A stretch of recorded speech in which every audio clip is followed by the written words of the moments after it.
Universe कितना बड़ा है?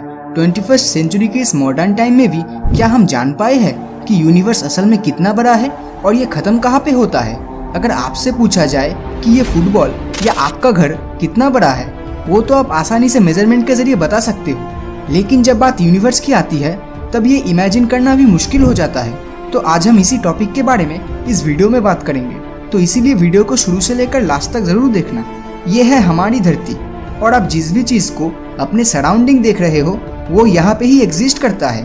कैलकुलेशन से ये पता चला है कि हमारी धरती इक्वेटर पे 24,901 माइल या 40,075 किलोमीटर जितना लेंथ है। तो इससे आप इमेजिन कर सकते हो कि ये डिस्टेंस एक नॉर्मल ह्यूमन बीइंग को ट्रैवल करने में कितना ज़्यादा टाइम लगेगा। लेकिन जो धरती हमारे लिए इतना बड़ा है वो असल में यूनिवर्स के मुकाबले कितना बड़ा है। तो शुरू करते हैं हमारे नेचुरल सैटेलाइट मून से। नॉर्मल आंखों से देखने में चांद हमें सबसे बड़ा और धरती के सबसे नज़दीक लग सकता है, लेकिन रियलिटी में चांद हमसे 3,84,000 किलोमीटर दूर है। अगर इमेजिन किया जाए तो इस गैप में 30 और पृथ्वी आराम से फिट हो जाएगा। अगर 100 किलोमीटर पर आवर की रफ्तार से धरती से मून की ओर ट्रैवल किया जाए तो तब भी चांद तक पहुंचने में 160 दिन जितना समय लग जाएगा।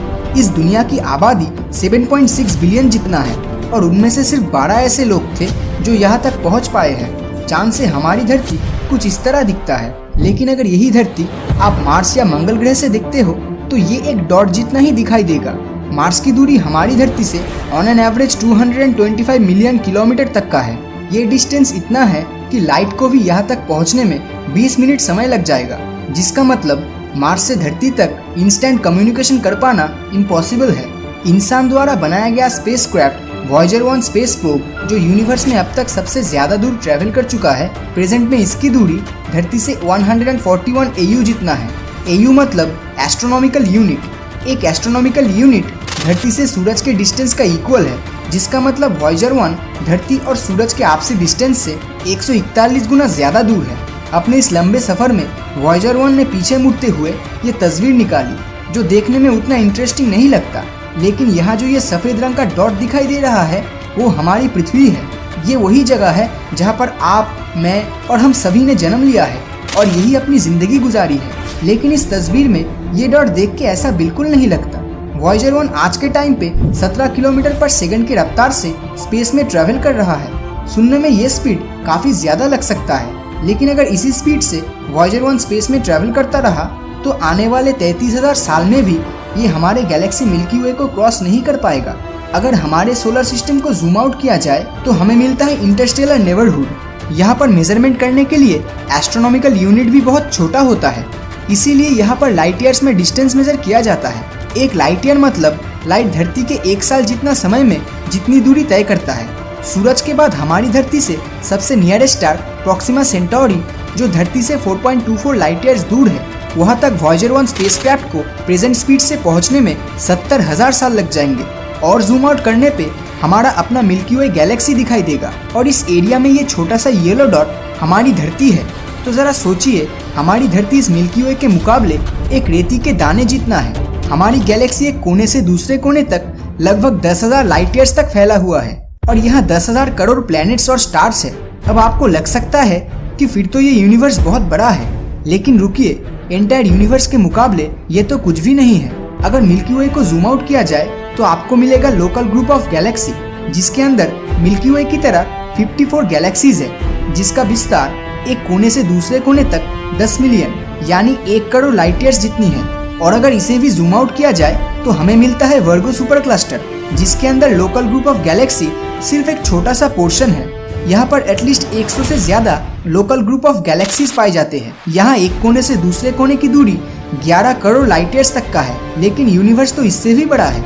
अगर इसे भी जूम आउट किया जाए तो हमें मिलता है लैनिकिया सुपर क्लस्टर, जहाँ पर पिछले वर्गो सुपर क्लस्टर का साइज सिर्फ एक डस्ट पार्टिकल जितना ही है। यहाँ दूरी एक कोने से दूसरे कोने की 52 करोड़ लाइट ईयर्स तक का है। और अगर इसे भी जूम आउट किया जाए तो लैनिकिया सुपर क्लस्टर भी एक छोटा सा भाग है उस हिस्से का जिसे हम ऑब्जर्वेबल यूनिवर्स कहते हैं। लेकिन इसका ये मतलब नहीं बनता कि यही तक पूरा यूनिवर्स सीमित है। ये सिर्फ इतनी दूरी है जहाँ तक इंसान डिस्कवर कर चुका है, और ये जरूर हो सकता है कि पूरा यूनिवर्स इससे भी कई हजार लाखों गुना बड़ा हो।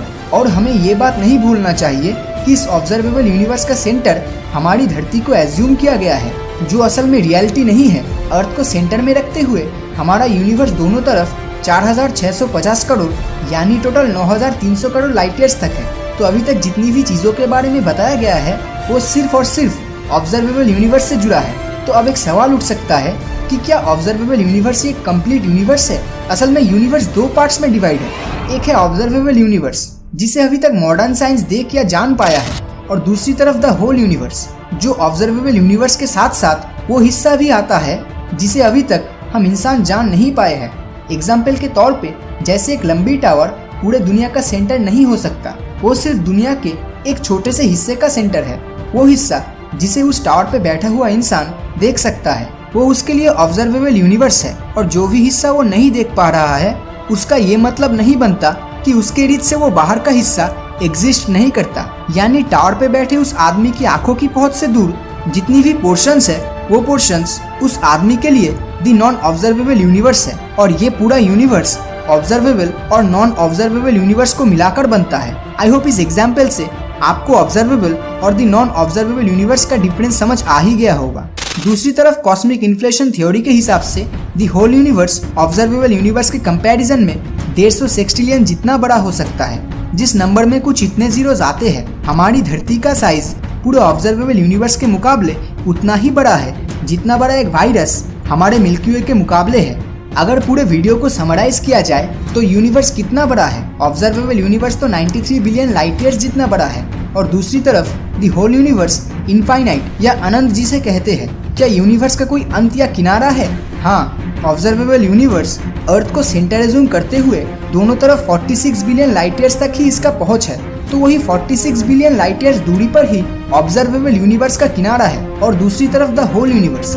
इसका कोई एग्जैक्ट आंसर अभी तक नहीं मिल पाया है। क्या ऑब्जर्वेबल यूनिवर्स का कोई सेंटर है?